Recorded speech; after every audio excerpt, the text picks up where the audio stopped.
In an age of dragons and destiny, before the fall of kings and the song of ice and fire, a legend was forged not in royal blood, but in mud and steel.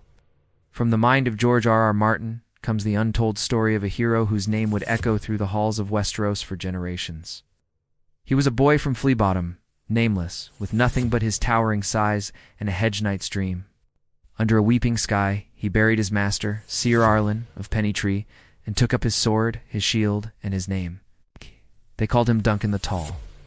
He was a knight who was not yet a knight, wandering a land, teetering on the edge of rebellion. His only companion, a boy with a secret that could shatter the Seven Kingdoms, a young, bald-headed squire named Egg, who was, in truth, Prince Aegon Targaryen. Their journey begins at Ashford Meadow, a tourney meant for glory and honor. But when the cruel and sadistic Prince Aerion Targaryen, known as Aerion Brightflame, brutalizes a puppeteer, Dunk's sense of justice ignites a conflict that will shake the Targaryen dynasty. Accused of treason, his only hope for survival is a trial by combat, a trial of 7. A brutal, forgotten form of justice, where 7 champions face 7 accusers. Dunk stands nearly alone, facing a line of Targaryen princes and the finest knights of the Kingsguard. His allies are few, his chances slim. The final champion to join his side is a figure of immense power and charisma, the Dragon Prince himself, Baelor Breakspear, the Hand of the King. The clash of steel rings across the meadow. It's not a tourney, it's a war. Dunk finds himself locked in a muddy, desperate struggle with Aerion, a dance of death against a prince who delights in cruelty. In a final desperate act of raw strength, Dunk tackles his royal foe, smashing him into the mud. Winning his freedom, but at a terrible cost. The victory is hollow, for the noble Prince Baelor, the hope of the realm, falls in the melee. A casualty of his own brother's madness. Dunk and Egg, now bound by tragedy and honor, continue their journey, their path forever altered. Years pass. The Hedge Knight's journey is one of hardship and adventure.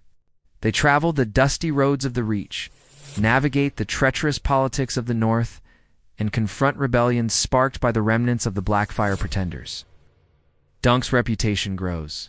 He's no longer just a large man with a strong arm.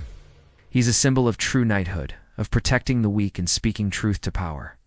His loyalty to Egg, the future King Aegon V, never wavers.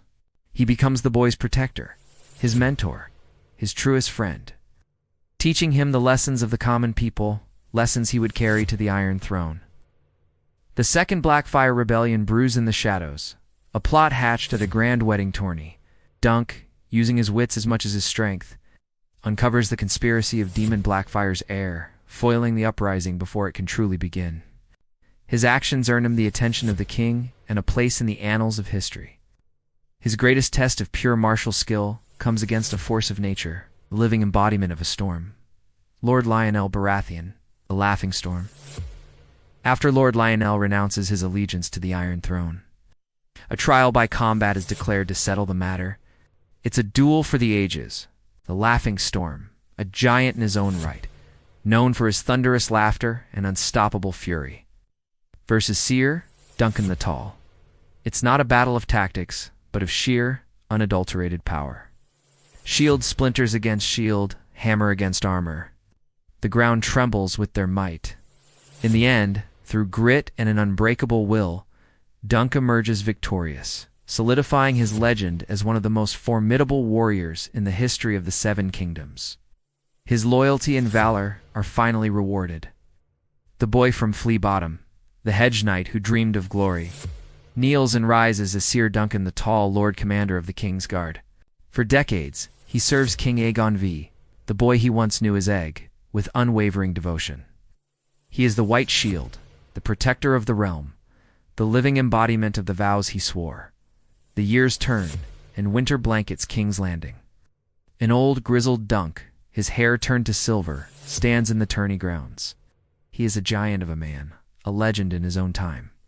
Across from him is a young, fiery squire, barely 16 years of age, yet already a prodigy with a lance. His name is Barristan Selmy. The crowd watches as the past and future of the Kingsguard collide. The young, agile boy, with speed and precision, unhorses the towering giant. There is no shame in the defeat. As Dunk hits the snow, he sees not an opponent, but a successor. A torch is passed. A new legend begins. Barristan the Bold would one day tell a queen in a far-off land about the knight who inspired him, the truest knight he ever knew. But legends are often born in triumph and end in tragedy. The final chapter of this story is not written in steel, but in fire. At the royal palace of Summerhall, King Aegon V, obsessed with restoring dragons to the world, attempts a catastrophic ritual. The ceremony goes horribly wrong. Wildfire erupts. The palace becomes an inferno, a funeral pyre for a king's dream. In the heart of the blaze, the Lord Commander makes his final stand. He is old, but his strength has not deserted him. With his last reserves of power, he smashes down burning doors, his massive frame a shield against the flames. He carries the king and other members of the royal family through the chaos, fighting his way to safety one last time. He saves the life of the future king's father, ensuring the Targaryen line will continue. But the hero does not escape. The palace of Summerhall collapses, taking with it the king, his heir, and the truest knight the Seven Kingdoms had ever known. Sir Duncan the Tall. A knight made, not born. Life was a testament to the idea that honor is not a birthright but a choice. This is his story.